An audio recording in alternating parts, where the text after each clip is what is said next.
En Chine, dans le cadre des sessions de l'APN, les journalistes se sont pressés pour poser leurs questions au ministre chinois des Affaires étrangères, Wang Yi. Quelles ont été les questions abordées par les journalistes africains? Plus de détails avec notre envoyé spécial, Xie Changchang. Good morning, Minister. As China's economy has been slowing down, we've seen a drop in commodity demand. 15 minutes avant la clôture de la conférence de presse, Mwazipeza Sakala, journaliste zambienne, a finalement obtenu l'occasion de poser sa question au ministre Wang Yi.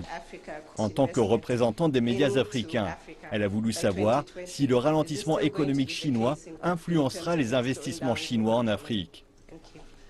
C'est formidable d'entendre que même pendant ces deux sessions, l'Afrique est prise en compte et que le plan de la Chine est en fait conçu pour aider l'Afrique ainsi que la Chine.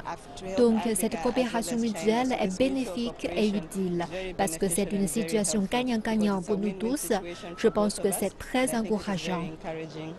La réponse du ministre a également rassuré les autres journalistes africains sur le fait que malgré les changements de la situation internationale, l'amitié et la confiance de part et d'autre ne changeront jamais.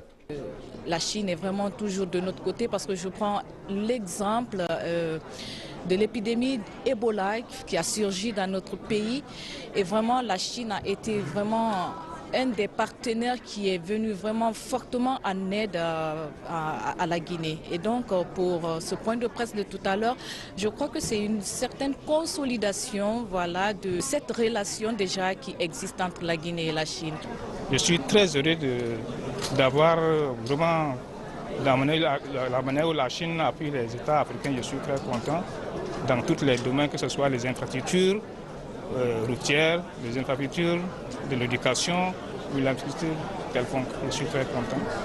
D'après les journalistes africains, la Chine et les pays africains, qui ont parcouru des chemins communs au cours de leur libération et de leur développement, ont matière à s'inspirer les uns des autres.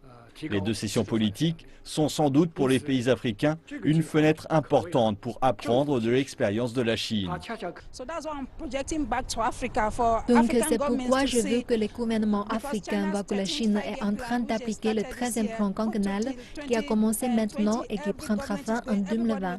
Et tout le monde va s'assurer que le plan se déroule comme prévu et il est soutenu et tout le monde va faire des efforts pour affirmer que le plan sera rempli et mené à bien. Donc c'est pourquoi je veux que mon gouvernement voit cela, pour qu'il puisse avoir un plan à long terme qui puisse aider mon pays à se développer plus vite.